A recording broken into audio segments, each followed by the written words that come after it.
Welcome back to Taxi Squad Talk, brought to you by SureDry. We're at Neuroscience Group Field at Fox City Stadium, and we're joined now by Milwaukee Brewers minor league pitching coordinator Cam Castro.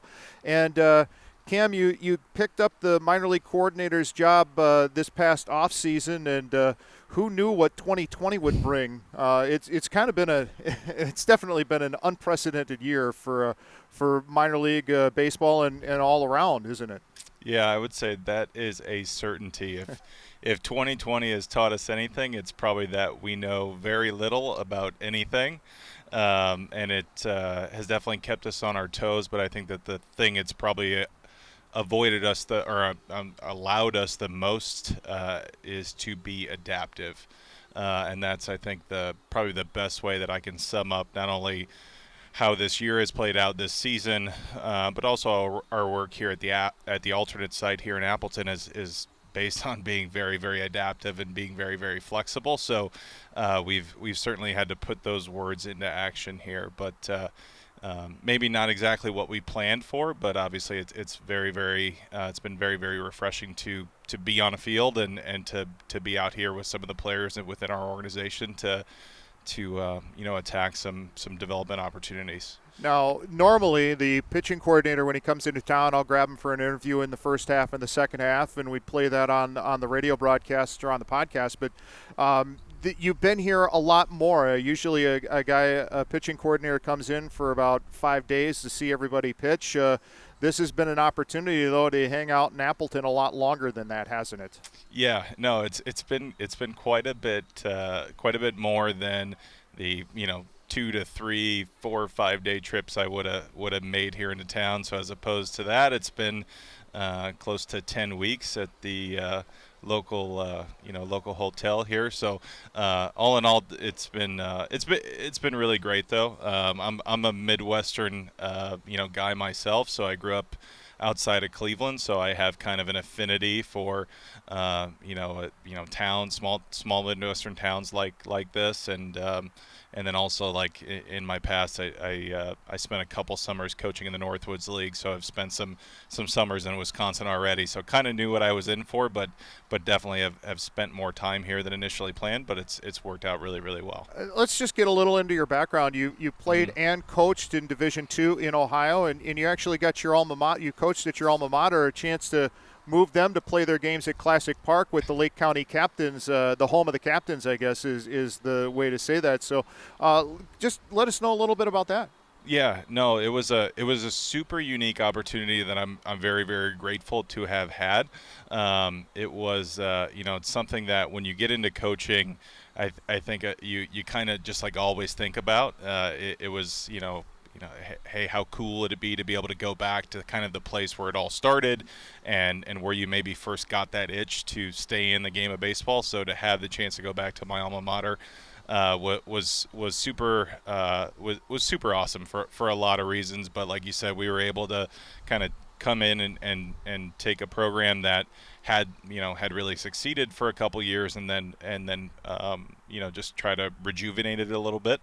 And one of those big moves, like you mentioned, Chris, was kind of moving our games to a facility that you guys here are very well familiar with in Classic Park in Willoughby there, or East Lake, I should say. But yeah, it was 3 really great years and a place I obviously was very, very comfortable and wouldn't really have planned to leave, I think, under normal circumstances. But when I had the chance to come into the Brewers organization after that, or in the middle of that third season, it was certainly an opportunity I couldn't pass up and have been very, very grateful to be a part of this organization over almost 2 years. So, but yeah, certainly to spend almost 3 years at your alma mater was definitely a real treat for me. And something that might get fans of the analytics side of things a little bit juiced up is you actually did some time with Driveline out in the state of Washington,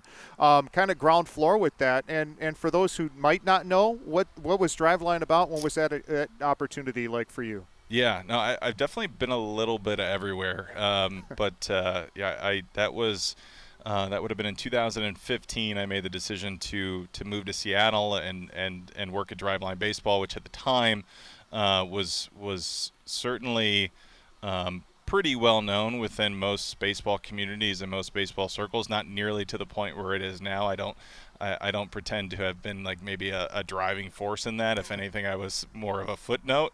But it was a super great experience for me at that point, like kind of pretty early on in my coaching career, to be around people that were heck of a lot smarter than me and really pushed me in my own development. But I think at the time when I signed up to go work at Driveline, there were maybe 7 or 8 full-time employees at that time, and now they're probably well over 50 with countless, I guess you'd call it alums, so to speak, within different professional baseball organizations, and some who have continued to stay on and work there, some who have left.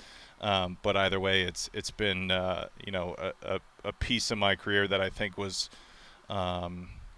super impactful in me becoming the kind of coach I eventually became. But at the time, I mean, they're obviously very well known for their research on the pitching front. They've since gotten into hitting as well. But I think the thing that I took probably most away from my time there is just it kind of humbles you in always understanding that the answer is probably never as simple as it may seem, and keeps pushing you to probably dig a little deeper, and ultimately, like I said, kind of in the spirits of 2020, sometimes reveals just how much you don't know, which is, I think, a very, very good thing. But Driveline has really taken off, obviously, in the last couple of years. But we were also fortunate to poach away another former Driveline employee who's our assistant pitching coordinator, and Brian Leslie, and this is his first year with the organization as well. So that combined with just like the rest of our pitching staff, I call it, Jim Henderson, who's here, who spent obviously last year here with you folks in Appleton, and is here at the alternate site, and all the way down to the coaches we have in the DSL. I think we've got a really, really great group of coaches that get the opportunity to work with our players up and down the organization. So, I'm just very, very grateful to just play some kind of a role in that. But certainly there's some influence dating back to my experiences there in Seattle as well. Now, your first step in the Brewers organization was in Carolina last year as the pitching coach down there, and you got guys that came up from Wisconsin to the Mudcats, and we conducted an interview with Aaron Ashby a little bit ago about his first game down there, where he went 7 scoreless against Winston-Salem with a hit and 8 strikeouts. And what do you remember about that game? I remember that just being super I felt like a spectator that game. I remember it very well. Aaron's first game with us, I had probably seen him throw, a handful of times in spring training, but, spring training, as we all know, can be a little wonky sometimes, and everybody's just kind of getting ready and getting prepped. But I remember Aaron came into town. I think I can't even technically remember if he threw a bullpen before that outing. He may have just came in and was scheduled for a start, so we got him in there. Just remember being a spectator, just wanting to watch him do his thing.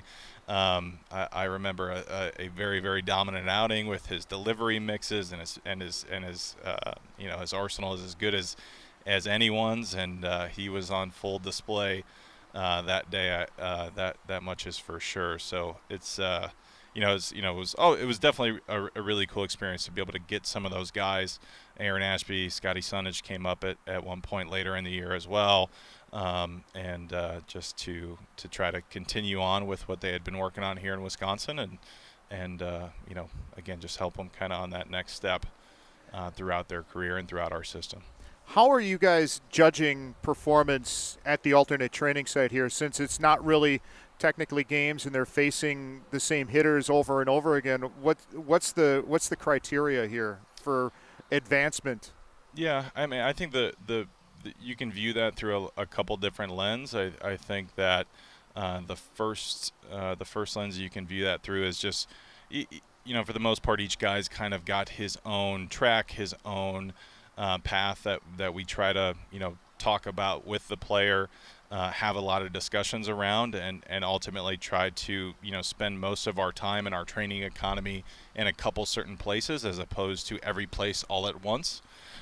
So for the most part, where each guy starts or where each guy's gonna kind of take up most of his individual bandwidth is a little bit different case to case. But in terms of like in-game performance and going out there and throwing against the same hitters every fifth day or every third day if you're a reliever, it's certainly not an easy situation. We've talked about this a little bit as a staff, but it's kind of a unique mix of like AAA baseball and college fall ball, where and that I think that is super true.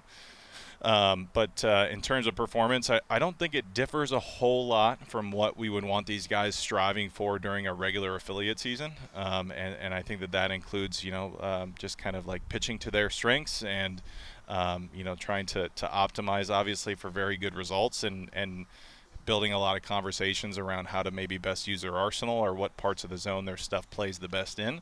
And just ultimately how to leverage success. So I think that this has just constantly afforded us the opportunity in our time here to potentially like attack some low-hanging fruit in a guy's development plan, but ultimately maybe just like reinforce what he's really, really good at. And sometimes that's what this comes down to is, hey, these are your strengths. Let's spend a lot of time there. But ultimately we want to do what every pitcher wants to do, right? We want to miss bats. We want to limit damage. We want to get weak contact. And those things I think remain the same, whether we're pitching against, pitching against Lake County or we're pitching against Hedbert Perez at the alternate site. As a pitcher, for the most part, we want the same things. But I think that being here has also afforded us this very unique mix of still being able to attack some developmental projects on the side as well. Yeah, speaking of unique and missing bats and weak contact, you guys came up with a different way of scoring games at some of the scrimmages that I've seen. It's like the hitters get 2 points for contact over 100 miles an hour. The pitchers get a certain number of points for a strikeout or a scoreless inning, and it's a different way of scoring the games other than just runs. And I found that kind of interesting, the competition that's developed out of that. Yeah, and kudos to Jake McKinley, our kind of our maestro of this alternate site for the ideas that he's had to keep these competitions and these games super fresh and super competitive, which I think is vehemently important in this setting, right? But no, for pitchers, I think that it's been fun because it's kind of allowed them to, focus a little bit more singularly on some things that maybe that they can control, and try to eliminate, some of the other noise. And like, I mean, you said a point for a strikeout. That's kind of been a running tally mark for us in these scrimmages. I mean, from the pitching standpoint, we talk a lot. Strikeouts are good. They're very good. The more that you can, throw pitches and miss bats, for the most part, the better off not only you but your team as a whole is going to be. So, drawing some attention to that, drawing some conversation around that is important because it's something that very much can play a role in continued success. But I think that the bigger focus really in those creative scoring situations is just try to encourage our pitchers to focus a little bit more on the controllables of their side of the game. And that's going to be things like strikeouts, walks, limiting damage, and regardless of if there's a ball hit on the ground at 95 miles an hour or 75 miles an hour, that's almost always going to work out in our favor. And then especially if you got Matt Erickson over there at the hot corner making picks and making plays, then we're definitely in good shape. So I think the cool thing about this is like I said, it's probably just allowed the pitchers here to kind of like tighten their scope a little bit and maybe focus in on some of the finer details of their game and be a little less resultant, if that makes sense, and focus a little bit more on their efforts going into making each pitch, like I said, setting up their arsenals and using their stuff the way that they'd like to. All right, Cam, I got two more for you. This one, who has really stood out and thrived in this kind of environment so far this year? Yeah, I think everybody's done really, really well. I mean, all things considered, it's a very tough environment to be in. to spend 8 to 10 weeks in. Obviously, the season in and of itself with the alternate site and obviously the pandemic that's going on, trying to stay safe and make smart decisions everywhere we go and every day here at the ballpark. And it's certainly not been I don't think it's been easy, but then again, like I said, I think everybody's gotten something out of it. I think if you had to, you could probably pick out a handful of different ones, but just because I know it'll resonate with some of the Timber Rattler fans. I know that we as a staff, everyone here, and also himself, I think, has been really pleased with some of the progress that Antoine Kelly has made. Mm-hmm. But among that, I mean, obviously we've got a good mix of young players like Antoine and Ethan Small here, Aaron Ashby, who you already referenced, but also some guys that came here with the mind of coming in every day, staying fresh, staying ready in an effort to potentially help the big league club win games. And we've seen that with guys going up and being able to make their big league debuts, which has been really awesome for guys like Justin Topa, Drew Rasmussen, Phil Bickford, and guys that started here at the alternate site and then ultimately got that chance. So again, I think that my goal is that it's been beneficial for everyone, but certainly it's everybody's in their own unique situation with what they're prioritizing. But yeah, that's certainly the goal, is that we can all come out of this better than where we came in. All right, final question for you, Cam. Who has been the better umpire, the computer or Nestor Corridor? Well, I think the cool thing is that Nestor's very he's very spot on when there's like a borderline pitch. He will almost always turn back and kind of see where TrackMan had it. He's a harsh grader of himself. So, but I think that the players have really enjoyed the experience of having him back there, and he's. I think maybe the better question is who's better, Nestor Corridor, the umpire, or Nestor Corridor, the infielder. I think Nestor maybe enjoys the umpiring a little bit more, less balls hit at 100 miles an hour at him, but all in all, I think that Nestor's performance back there is obviously just a testament to everyone's been able to, just be all hands on deck at all times here throughout this entire situation, from the players to the staff, and then obviously to T-Rat's staff here as well. That's been very welcoming, and really appreciate you all having us here, as well as we, invade your summers. But, it's I think, like I said, at the end of the day, truly believe that it's all going to come out worth it because of the opportunities that we've all had to obviously be back on a baseball field and ride that unique mix of being here and being ready for the major league team, but then also attacking developmental opportunities that otherwise maybe wouldn't have gotten in a normal affiliate season where it's just out there every fifth day pitching and playing, and obviously we would all probably rather be doing that, but I think the biggest thing here is making the most of this situation and what it's afforded us. Cam, we thank you so much for your time and joining us here today, and enjoy the rest of the camp, and we look forward to having you back here, on a much shorter span for the next couple of years as the Brewers minor league pitching coordinator. Yes, yeah, we'll keep it to 5-day stints from here on out with still at least 1 or 2 orders of cheese curds there in the mix. But no, Chris, thanks for having me, and again, obviously thanks to the T-Rat staff for hosting us here this summer, but have appreciated the time, and thanks. All right, that's this edition of Taxi Squad Talk, brought to you by Sure Dry.